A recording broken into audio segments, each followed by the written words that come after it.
Know you've been a good friend. James and the Giant Peach by Roald Dahl. Chapter 14. "We're off!" someone was shouting. "We're off at last!" James woke up with a jump and looked about him. The creatures were all out of their hammocks and moving excitedly around the room. Suddenly, the floor gave a giant heave, as though an earthquake were taking place. "Here we go!" shouted the old green grasshopper, hopping up and down with excitement. "Hold on tight!" "What's happening?" cried James, leaping out of his hammock. "What's going on?" The ladybird, who was obviously a kind and gentle creature, came over and stood beside him.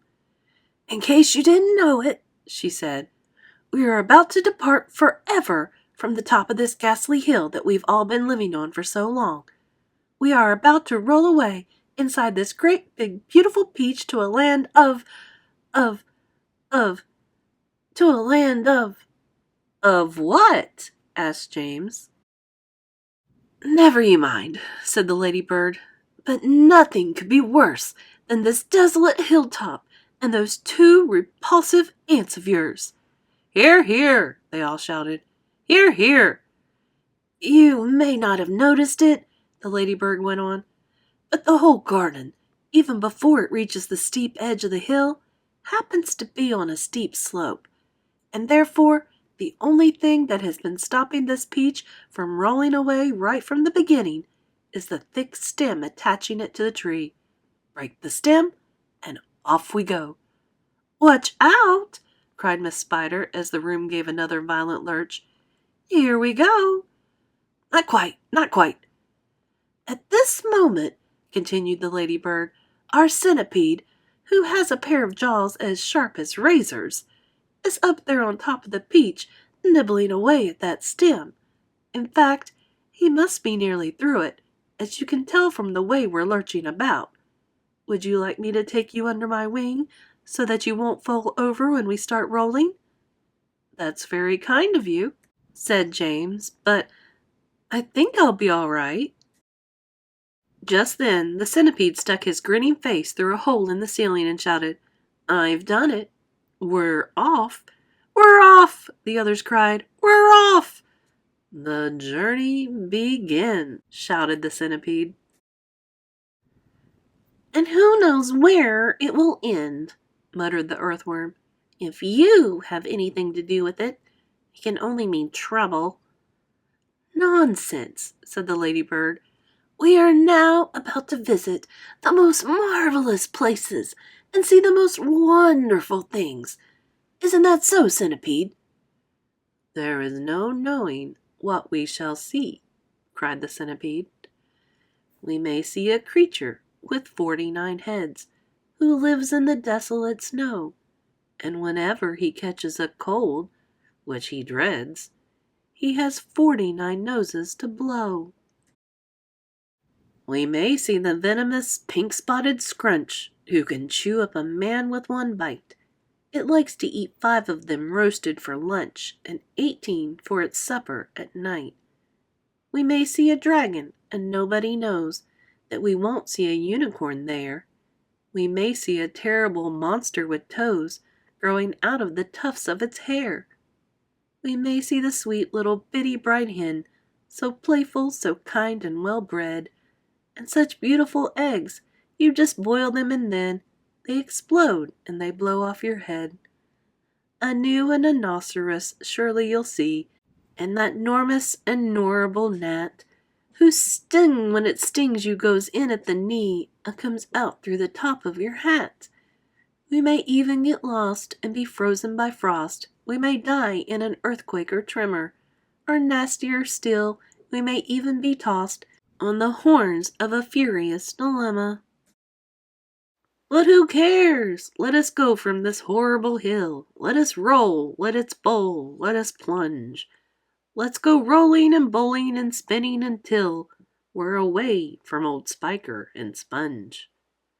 1 second later, slowly, insidiously, almost gently, the great peach started to lean forward and steal into motion. The whole room began to tilt over, and all the furniture went sliding across the floor and crashed against the far wall. So did James, and the ladybird, and the old green grasshopper, and Miss Spider, and the earthworm, and also the centipede, who had just come slithering quickly down the wall. Chapter 15. Outside in the garden, at that very moment, Aunt Sponge and Aunt Spiker had just taken their places at the front gate, each with a bunch of tickets in her hand, and the first stream of early morning sightseers was visible in the distance, climbing up the hill to view the peach. "We shall make a fortune today," Aunt Spiker was saying. "Just look at all those people." "I wonder what became of that horrid little boy of ours last night," Aunt Sponge said. "He never did come back in, did he?" "He probably fell down in the dark and broke his leg," Aunt Spiker said. "Or his neck, maybe," Aunt Sponge said hopefully. "Just wait till I get my hands on him," Aunt Spiker said, waving her cane. "He'll never want to stay out all night again by the time I've finished with him. Good gracious me! What's that awful noise?" Both women swung round to look. The noise, of course, had been caused by the giant peach crashing through the fence that surrounded it, and now, gathering speed every second, it came rolling across the garden towards the place where Aunt Sponge and Aunt Spiker were standing. They gaped. They screamed. They started to run. They panicked. They both got in each other's way. They began pushing and jostling, and each one of them was thinking about only saving herself. Aunt Sponge, the fat one, tripped over a box that she'd brought along to keep the money in, and fell flat on her face. Aunt Spiker immediately tripped over Aunt Sponge and came down on top of her. They both lay on the ground, fighting and clawing and yelling and struggling frantically to get up again, but before they could do this, the mighty peach was upon them. There was a crunch, and then there was silence. The peach rolled on, and behind it, Aunt Sponge and Aunt Spiker lay ironed out upon the grass, as flat and thin and lifeless as a couple of paper dolls cut out of a picture book. Chapter 16. And now the peach had broken out of the garden and was over the edge of the hill, rolling and bouncing down the steep slope at a terrific pace.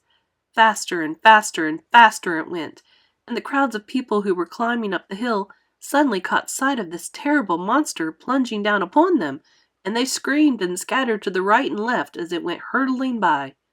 At the bottom of the hill, it charged across the road, knocking over a telephone pole and flattening 2 parked cars as it went by. Then it rushed madly across about 20 fields, breaking down all the fences and hedges in its path. It went right through the middle of a herd of fine Jersey cows, and then through a flock of sheep, and then through a paddock full of horses, and then through a yard full of pigs. And soon the whole countryside was a seething mass of panic-stricken animals stampeding in all directions. The peach was still going at a tremendous speed with no sign of slowing down, and about a mile further on it came to a village.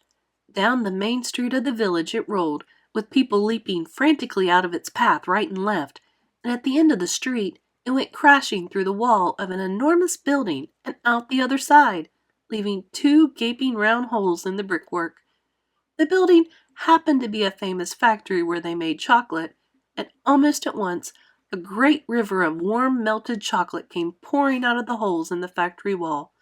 A minute later, this brown sticky mess was flowing through every street in the village, oozing under the doors of houses and into people's shops and gardens. Children were wading in it up to their knees, and some were even trying to swim in it, and all of them were sucking it into their mouths in great greedy gulps and shrieking with joy. But the peach rushed on across the countryside, on and on and on, leaving a trail of destruction in its wake. Cowsheds, stables, pigsties, barns, bungalows, hayricks, anything that got in its way, went toppling over like a ninepin. An old man sitting quietly beside a stream had his fishing rod whisked out of his hands as it went dashing by, and a woman called Daisy Entwhistle was standing so close to it as it passed that she had the skin taken off the tip of her long nose. Would it ever stop? Why should it? A round object will always keep on rolling as long as it is on a downhill slope, and in this case, the land sloped downhill, all the way until it reached the ocean, the same ocean that James had begged his aunts to be allowed to visit the day before. Well, perhaps he was going to visit it now. The Peach was rushing closer and closer to it every second, and closer also to the towering white cliffs that came first. These cliffs are the most famous in the whole of England, and they are hundreds of feet high. Below them, the sea is deep and cold and hungry. Many ships had been swallowed up and lost forever on this part of the coast, and all the men who were in them as well. The Peach was now only 100 yards away from the cliff. Now 50, now 20, now 10, now 5, and when it reached the edge of the cliff, it seemed to leap up into the sky and hang there, suspended for a few seconds, still turning over and over in the air. Then it began to fall, down, down, down, down, down. Smack! It hit the water with a colossal splash and sank like a stone. But a few seconds later, up it came again, and this time up it stayed, floating serenely upon the surface of the water. Know you've been a good friend, and that's in the thick and thin.